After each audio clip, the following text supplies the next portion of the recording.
Hey guys, long time no see. I've actually just... Oh, there's the cat, 1 second. Just came on here to actually explain what's been going on. You might have noticed a few little differences. I haven't posted in a couple of months, as you can probably tell.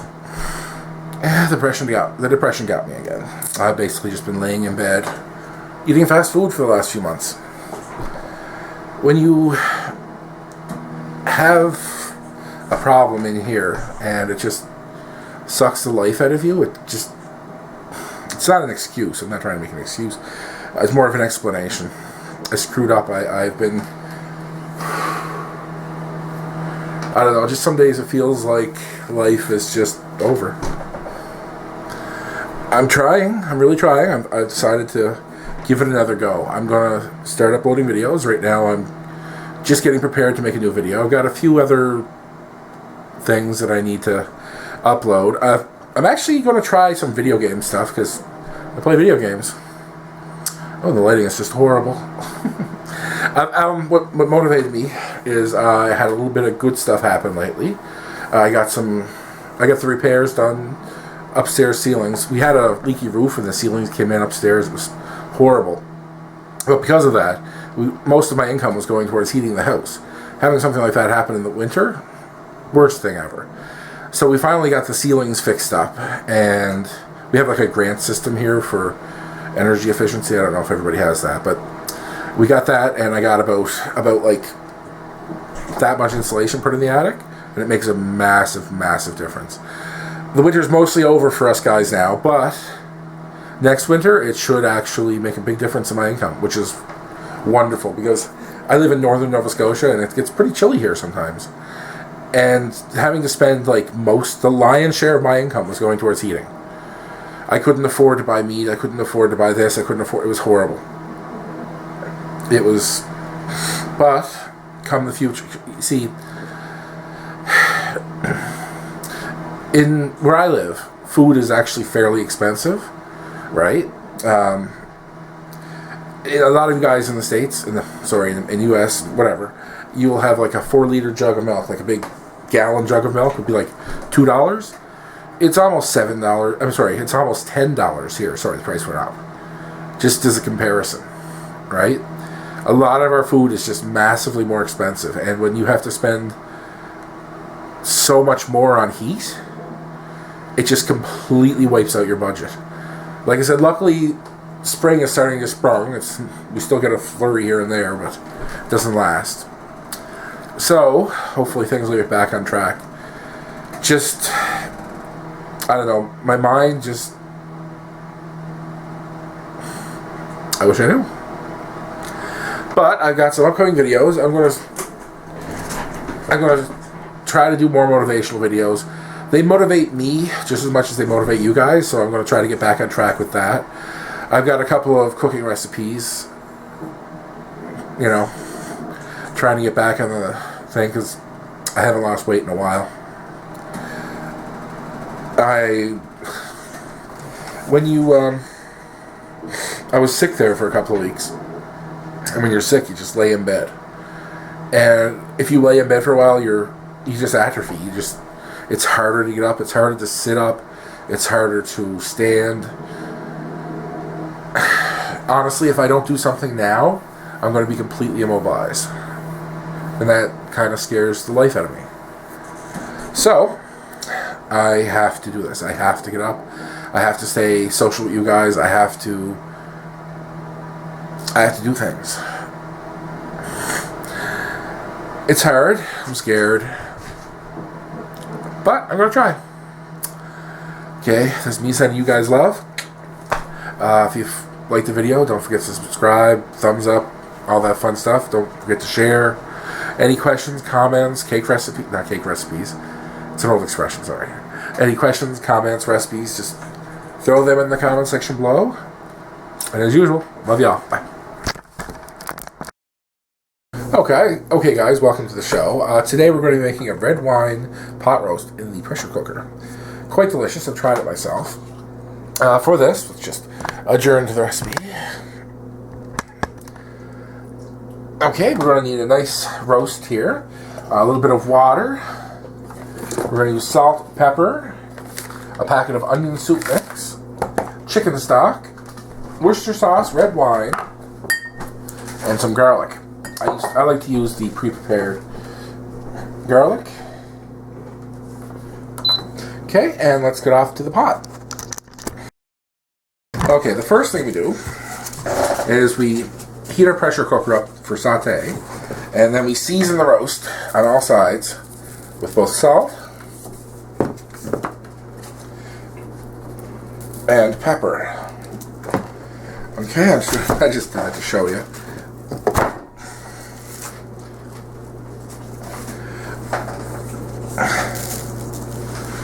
Now, you don't really have to have an expensive wine to do this, but don't buy cooking wine. Cooking wine is horrible. Ooh, that wasn't quite as warm as I thought it was. No matter. We're just trying to put a bit of a brown sear on the meat. So this is going to take a few minutes, and I'm going to fast forward to that. Okay, now you want to make sure to brown it on all sides, even like the sides of the roast.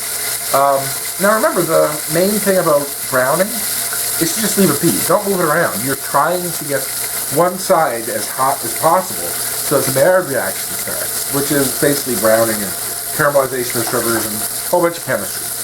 But what you're trying to do is make such a hot, uniform surface on one side so that that side starts to caramelize and get all nice and brown and yummy. Okay? So the enemy of that is two things. Water, which makes steam. You will see a bit of steam come off here. Because you don't want to steam the meat. You're trying to sear it. The second enemy is moving it around. Because if you move the meat around a lot in the pan, it's not going to sear properly. It's just going to cook, but it'll be more of a gray than a brown. Eventually, if you cook it all the way down, it will eventually brown, but it takes a lot longer if you're moving it around. So if you just stick it on the side and wait for that side to brown, and then pop it on the other side, wait for that side, that's how you do it. You don't have to flip it. You don't have to be constantly moving it around or doing anything fancy with the pot.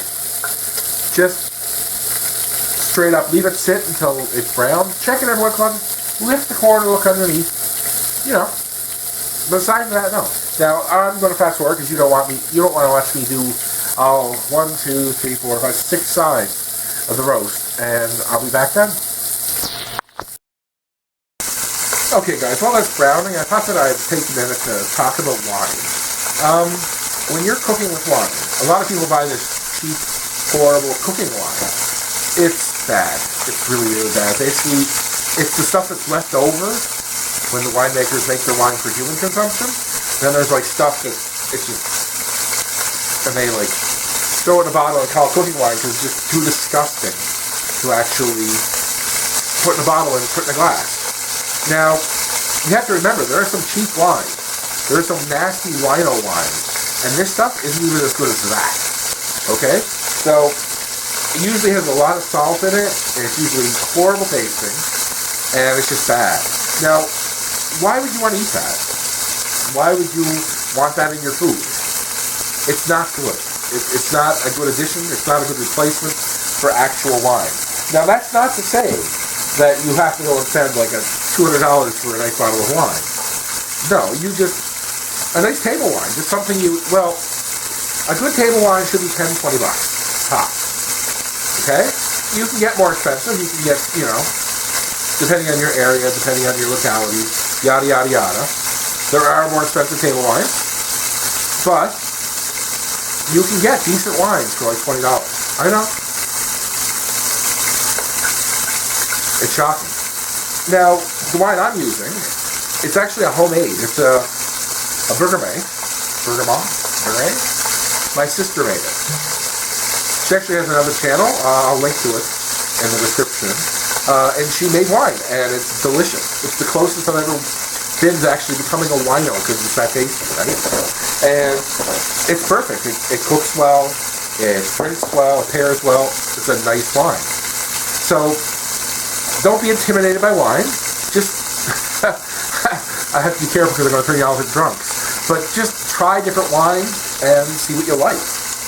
Because this is what this is about. It's not what some label says is good. It's not what some wine expert says is good.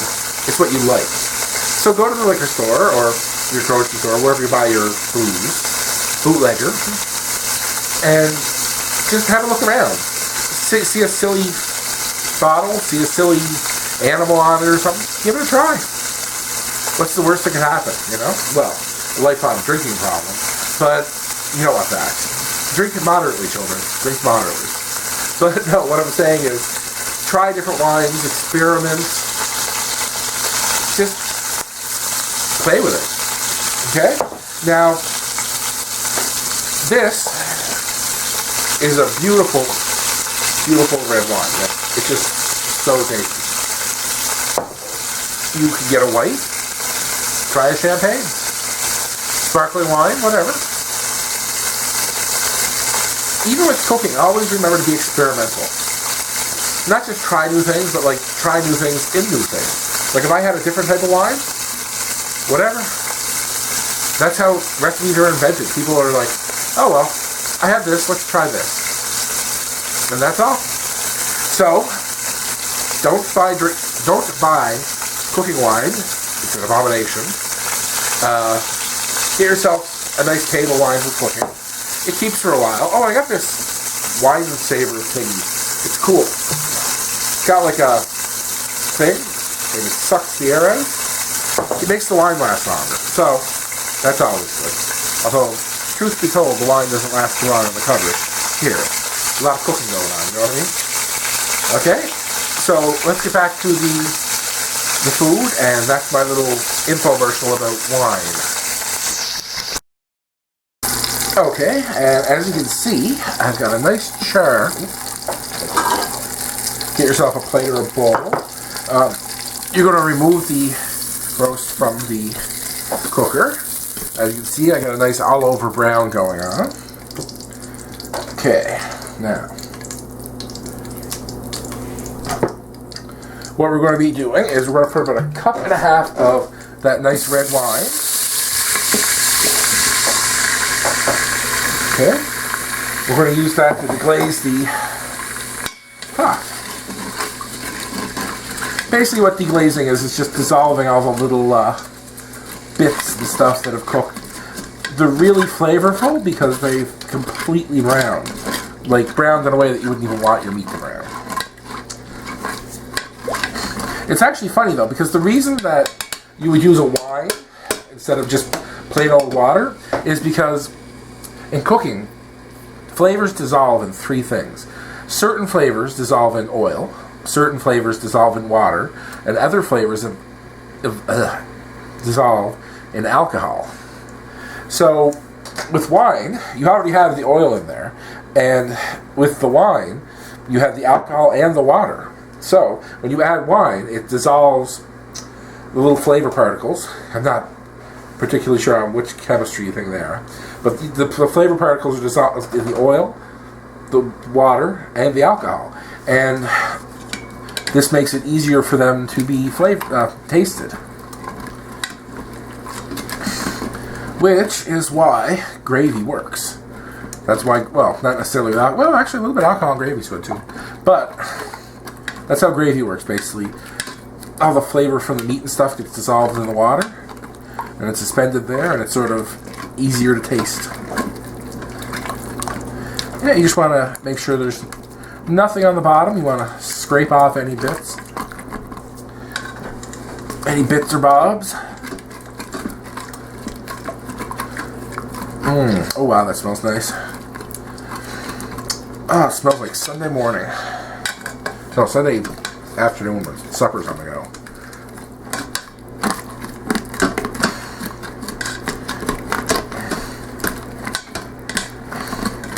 Okay. Okay, we just want that stuff in there. Now to this, we're going to pack of onion soup mix. Now you could add a regular old everyday onion if you want it, but I like the soup mix because it has a lot of different stuff in it. Then we're going to add a little bit of chicken stock just because I find the chicken stock adds a nice meatiness to it. a bit of Worcestershire sauce, just a little sprinkle, just to give it more meatiness. And finally, a little bit of garlic. Now, you think to yourself, well, why is he adding all these different flavors to just the sauce? With a pressure cooker, it's actually more like an infuser. The pressure actually forces the material that it's sitting in inside the meat. It goes from high pressure to low pressure, right? So when it's in the pressure cooker, it's in a high pressure environment, the meat on the inside is a lower pressure, so it forces the heat and the steam and all the flavor into the meat.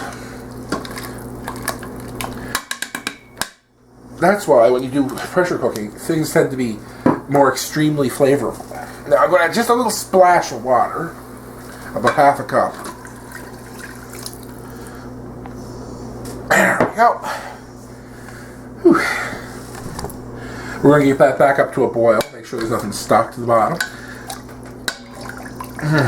But all the smells and all the flavors are mingling in there. The alcohol and the oil and the water are doing their jobs, dissolving different things. It's a beautiful marriage. Okay. Now, we're going to add in our meat again.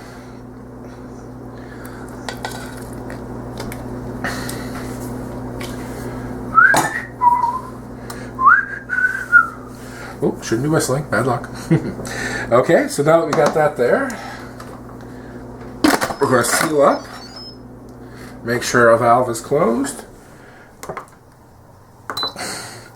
Now, my pressure cooker is an Instantpot, so it's very automated. Okay, so I'm going to be using, where is it? Meat, there we go. Meat, which gives a high pressure for a medium pressure for 35 minutes. Now, if you have a manual one, basically just cook it for about half an hour on medium high pressure. Okay, so we're going to fast forward till that's done. Okay, and here we have the finished product.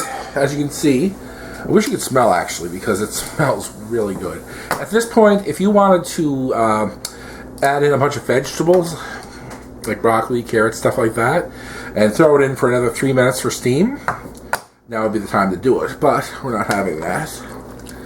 So we take this out.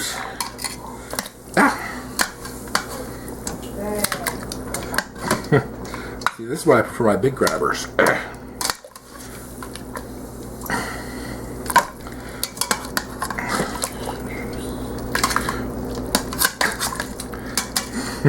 One second.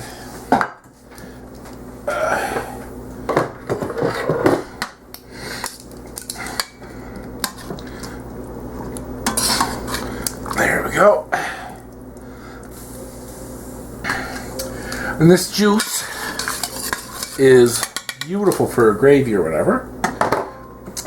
There's another video actually on here about thickening gravy using other things than flour and whatnot. Ooh. So if you like the video, don't forget to subscribe, thumbs up, like. Look in the comment section there if you have any questions or comments. And as usual, send my love out. Bon appetit.